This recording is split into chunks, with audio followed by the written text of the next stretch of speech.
We ordered sa drizzled chicken. So, ang in-order na isa ay yung C1. Ito yung may rice. Ito yung chicken niya, drizzled chicken. Tapos sa ilalim niya yung rice. Tapos ito naman, drizzled chicken. Sa ilalim niya yung Bake Mac. Tapos ito naman, drizzled chicken. T3. T3 pala itong isa na non-spicy. Ito naman, T3 na with a hint of spicy. So, sa Facebook kami umorder, napaka-accommodating nung in charge dun sa store. Every minute nag-update siya, paano pinapak, pati yung rider, accommodating din, tawag dito. Wala akong masabi. Ang masasabi ko lang pala yung yung sa food. Yung sa fries, sinignan ko agad kung nasan yung french fries kasi hinahanap ko. Ito. Tinikman na namin ng husband ko. Maharap siya. Tapos sa Bake Mac, ay, dapat pala makita nyo. Daddy, halika rito.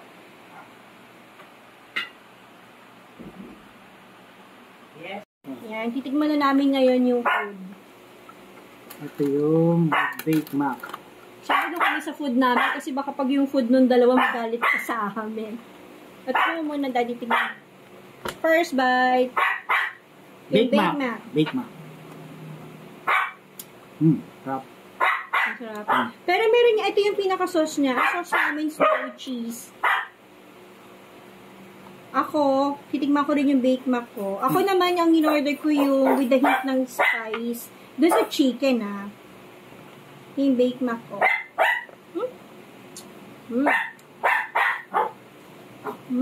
Sarap. Actually, sa isang order nga ng T3, sobrang dami na eh. Ano to eh? Carbo loading. Nakalagay pa ako ng waist trainer, tapos carbo loading na. Tapos, anak ko samantik man.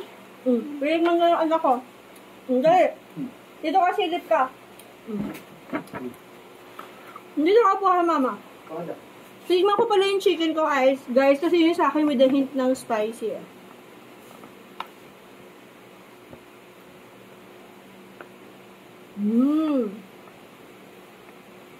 Masarap.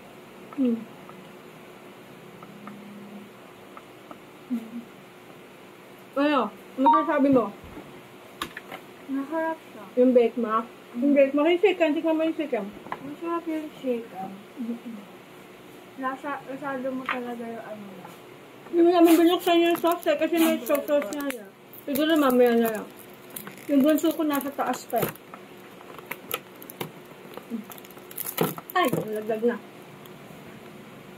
Ito yung sauce niya. Snowy cheese. Ito, baliktad pa rin yung pagbukas ko. Fries, syempre fries muna. Okay din yung sauce niya. Ulit-ulit yan.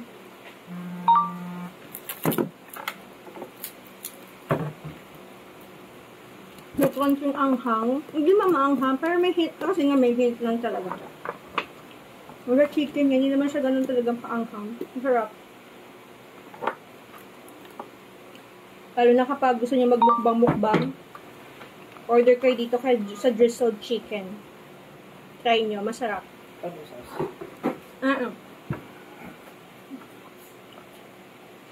yung cheese.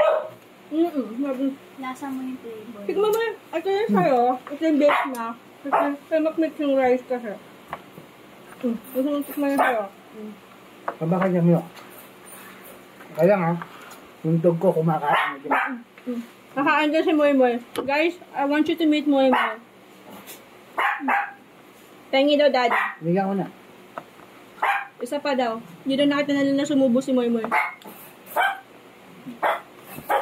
Kaya lang, may isa pa kami.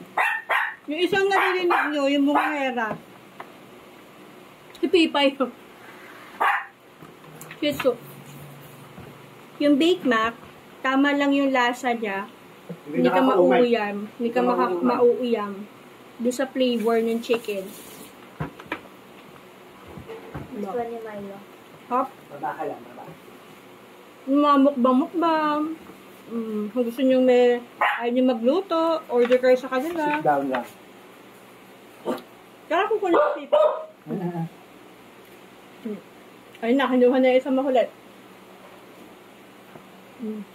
Ay, punta mo dito. Ngayon mo dito. Ayun na, kunin mo. Ayun. Kapakita. Hi, I'm Pipay. Ay. Mama, Pipay muna. Ito na. Pipay! Aamuyin niya muna guys eh. Ganyan yan eh. Napansin ko dyan kay Pipay. Chicken Parang, dapat inaamoy-amoy niya. Wait lang. Aray ko! Wala pa sa mood si Pipay. Alaga ikaw. Kay Kuya Muy-Muy na lang daw. Nakikichismis lang. Guys, try nyo po si Drizzled Chicken. Yan na.